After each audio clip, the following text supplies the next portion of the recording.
प्यारे दोस्तों, क्या आपने कभी भगवान से और गहराई से जुड़ने की इच्छा महसूस की है? आध्यात्मिक उपहारों में टंग्स का गिफ्ट एक अद्भुत और कभी-कभी उलझाने वाली चीज है। मेरे साथ जुड़ें, क्योंकि हम इस दिव्य रहस्य के बारे में जानेंगे और भगवान के वचन से स्पष्टता और समझ की तलाश करेंगे। इतिहास में टंग्स के गिफ्ट ने उत्सुकता और विवाद दोनों को जन्म दिया है। कुछ इसे पवित्र आत्मा की एक शक्तिशाली अभिव्यक्ति के रूप में स्वीकार करते हैं, जबकि अन्य इसे संदेह या डर के साथ देखते हैं। हमारा लक्ष्य इस विषय पर विनम्रता और पवित्र शास्त्रों से सीखने की सच्ची इच्छा के साथ बात करना है।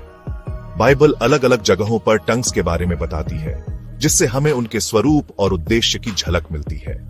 इन अंशों की ध्यान से जांच करके हम इस असाधारण उपहार के बारे में अधिक संतुलित और जानकारीपूर्ण दृष्टिकोण प्राप्त कर सकते हैं। आइए हम मिलकर खोज की इस यात्रा पर निकलें और उस सच्चाई को खोजें जो हमें आजाद करती है। प्रेरित पॉल कुरिन्थियों को लिखे अपने पहले पत्र में टंग्स के उपहार के बारे में बहुमूल्य जानकारी देता है। पहला कुरिन्थियों अध्याय 14 पद 2 में वह लिखता है, जो अन्य भाषा बोलता है वह मनुष्यों से नहीं परंतु परमेश्वर से बातें करता है, क्योंकि कोई उसे नहीं समझता, परंतु वह आत्मा में भेद की बातें कहता है। यह पद टंग्स के एक महत्वपूर्ण पहलू पर प्रकाश डालता है। यह मुख्य रूप से भगवान के लिए एक भाषा है। जब एक विश्वासी टंग्स में बोलता है तो वे किसी जात भाषा में अन्य लोगों के साथ संवाद नहीं कर रहे होते हैं। इसके बजाय वे पवित्र आत्मा द्वारा दी गई एक अलौकिक भाषा में भगवान से अपने दिल की बात कह रहे होते हैं। हालांकि इस भाषा का सटीक स्वरूप एक रहस्य बना हुआ है। हम समझते हैं कि यह प्रार्थना और स्तुति का एक रूप है जो मानवीय समझ से परे है। यह विश्वासी और भगवान के बीच सीधे संवाद का एक तरीका है जो हमारी सांसारिक भाषाओं की सीमाओं को पार करता है। पहला कुरिन्थियों में टंग्स के महत्व को पूरी तरह से समझने के लिए उन्हें प्रेरितों के काम अध्याय 2 पद 3 में वर्णित आग की जीभ से अलग करना जरूरी है। पिन्तेकुस्त के दिन पवित्र आत्मा चेलों पर उतरा और वे दूसरी भाषाओं में बोलने लगे जो उन्होंने नहीं सीखी थी।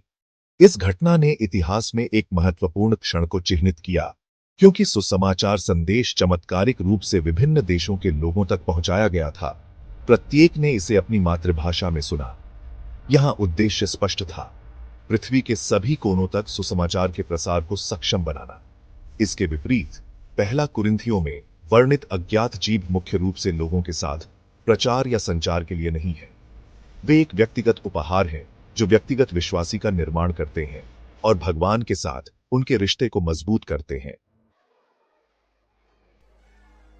भाग 4 मिथकों को दूर करना, टंग्स का स्रोत। कुछ लोगों ने गलती से टंग्स के उपहार को बुरी आत्माओं या राक्षसी प्रभावों के लिए जिम्मेदार ठहराया है।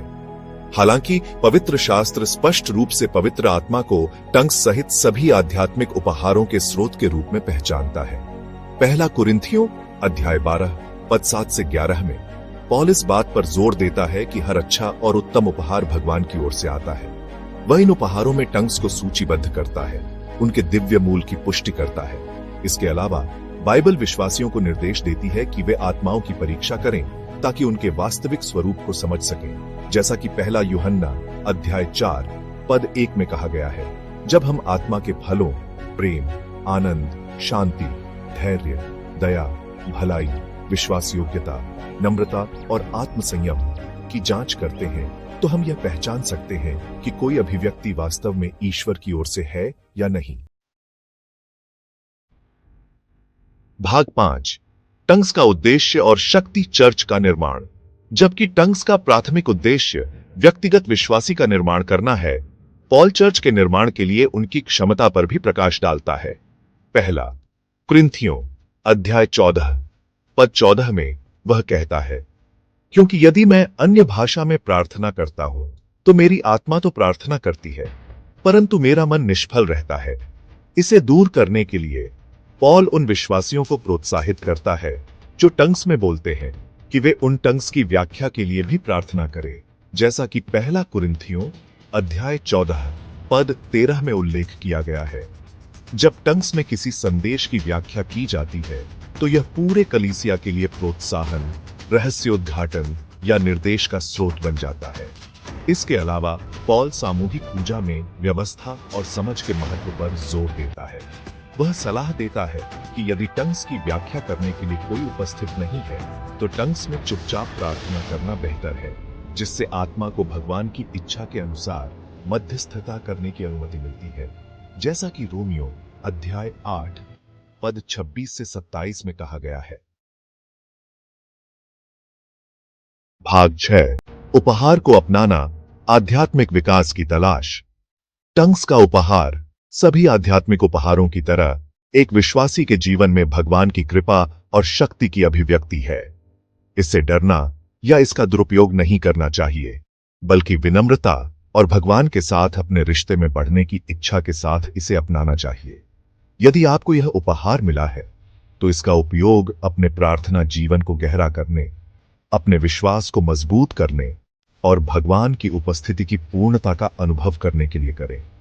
यदि आपने अभी तक इस उपहार का अनुभव नहीं किया है तो पवित्र आत्मा के नेतृत्व के लिए खुले रहें और सभी चीजों में उसका मार्गदर्शन लें। अंततः हमारा प्रयास स्वयं उपहारों के लिए नहीं, बल्कि सभी उपहारों के दाता के लिए होना चाहिए। आइए हम भगवान और अपने पड़ोसी के लिए अपने प्रेम में बढ़ने का प्रयास करें, हर उस उपहार का उपयोग करके जो उसने हमें उसकी महिमा और उसके चर्च के निर्माण के लिए सौंपा है।